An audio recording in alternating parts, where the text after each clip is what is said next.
మొదటి దినవృత్తాంతముల గ్రంథము 29వ అధ్యాయము. తరువాత రాజైన దావీదు సర్వసమాజముతో ఇలాగు సెలవిచ్చును. దేవుడు కోరుకున్న నా కుమారుడైన సొలొమోను ఇంకనూ లేత ప్రాయము గల బాలుడై ఉన్నాడు.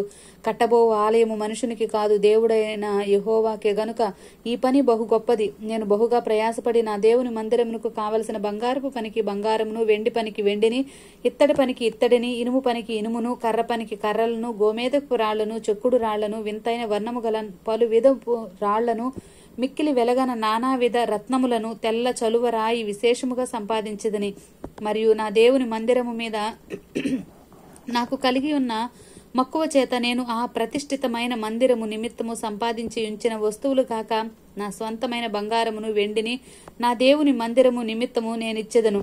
గదుల గోడల రేకు మూతకును, బంగారపు పనికిని బంగారమును, వెండి పనికి వెండిని, పనివారు చేయు ప్రతి విధమైన పనికి 6,000 మణుగుల ఓఫీరు బంగారమును, 14,000 మణుగుల పుటము వేయబడిన వెండిని ఇచ్చుచున్నాను. ఈ దినమున యెహోవాకు ప్రతిష్ఠితముగా మనఃపూర్వకముగా ఇచ్చువారెవరైనా మీలో ఉన్నారా?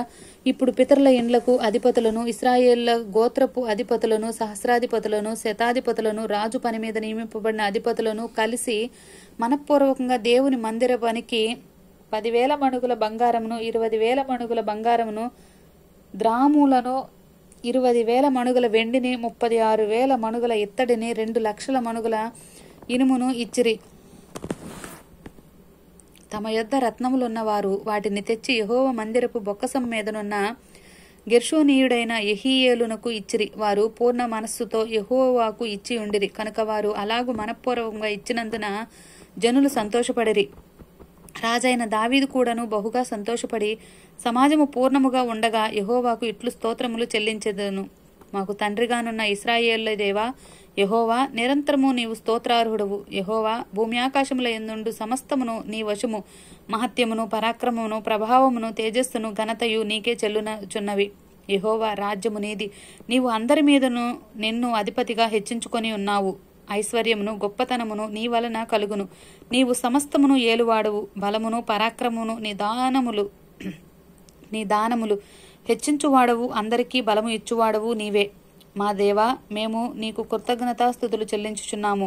ప్రభావం గల నీ నామమును కొనియాడుచున్నాము. ఈ ప్రకారము మనస్పూర్వకముగా ఇచ్చు సామర్థ్యము మాకుండుట చేత నేనెంత మాత్రపు వాడను, నా జనులెంత మాత్రపు వారు. సమస్తమును నీ వలనే కలిగిన గదా. నీ సంపాద్యములో కొంత మేము నీకిచ్చి ఉన్నాము.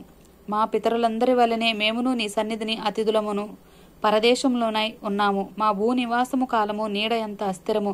స్థిరముగా ఉన్నవాడొకడునూ లేడు. మా దేవా యెహోవా, నీ పరిశుద్ధ నామము యొక్క ఘనత కొరకు మందిరమును కట్టించుటకై మేము సమకూర్చిన ఈ వస్తు సముదాయమును నీ వలన కలిగినది. అంతయు నీదై ఉన్నది. నా దేవా, నీవు హృదయ పరిశోధన చేయుచు యథార్థవంతుల యందు ఇష్టపడుచున్నావని నేను ఎరుగుదును.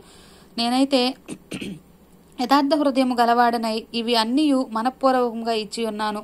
ఇప్పుడు ఇక్కడ నుండి నీ జనులను నీకు మనఃపూర్వకముగా ఇచ్చుట చూచి సంతోషించుచున్నాను. అబ్రహాము, ఇస్సాకు, ఇశ్రాయేలు అను మా పితరుల దేవా యెహోవా, నీ జనులు హృదయపూర్వకంగా సంకల్పించిన ఈ ఉద్దేశము నిత్యము కాపాడుము. వారి హృదయమును నీకు అనుకూలపరచుము. నా కుమారుడైన సొలొమోను నీ ఆజ్ఞలను, నీ శాసనములను, నీ కట్టడలను గైకొనుచు వాటన్నిటినీ అనుసరించునట్లును నేను కట్టదలిచిన ఈ ఆలయమును కట్టించున్నట్లు అతనికి నిర్దోషమైన హృదయమును దయచేయము. ఇలాగు పలికిన తరువాత దావీదు, ఇప్పుడు మీ పితరుడైన యెహోవాను స్తుతించుడని సమాజకులందరితోనూ చెప్పగా వారందరూ తమ పితరుల దేవుడైన యెహోవాను స్తుతించి యెహోవా సన్నిధిని రాజు ముందరను తలవంచి నమస్కారం చేసిరి. తరువాత వారు యెహోవాకు బలులను అర్పించిరి. మరునాడు దహన బలిగా 1000 ఎద్దులను, 1000 గొర్రె పొట్టేళ్లను, 1000 గొర్రె పిల్లలను వాటి పానార్పణలతో కూడా ఇశ్రాయేలులందరి సంఖ్యకు తగినట్టుగా అర్పించిరి. ఆ దినమున వారు యెహోవా సన్నిధిని బహు సంతోషముతో అన్నపానములు పుచ్చుకొనిరి.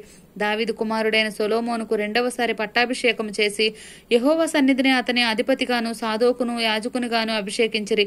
అప్పుడు సొలొమోను తన తండ్రి అయిన దావీదునకు మారుగా యెహోవా సింహాసనమందు రాజుగా కూర్చుండి వర్ధిల్లుచుండెను. ఇశ్రాయేలులందరూ అతని ఆజ్ఞకు బద్దులై ఉండిరి. అధిపతులందరూ, యోధులందరూ, రాజైన దావీదు కుమారులందరూ రాజైన సొలొమోనుకు లోబడిరి. యెహోవా సొలొమోనును ఇశ్రాయేలులందరి ఎదుటను బహుగా గణపరిచి అతనికి ముందుగా ఇశ్రాయేలును ఏలిన ఏ రాజుకైనను కలుగని రాజ్య ప్రభావమును అతనికి అనుగ్రహించెను. యెషయి కుమారుడైన దావీదు ఇశ్రాయేలులందరి మీద రాజయ్యుండెను. అతడు ఇశ్రాయేలును ఏలిన కాలము 40 సంవత్సరములు. హెబ్రోనులో 7 సంవత్సరంలోను యెరూషలేములో 33 సంవత్సరంలోను అతడు ఏలెను. అతడు వృద్ధాప్యము వచ్చిన వాడై ఐశ్వర్య ప్రభావములు కలిగి మంచి ముదిమిలో మరణము పొందెను. అతని తరువాత అతని కుమారుడైన సొలొమోను అతనికి మారుగా రాజాయను.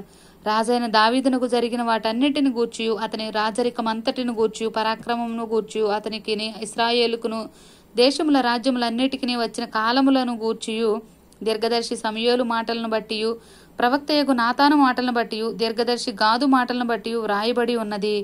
ఆమేన్.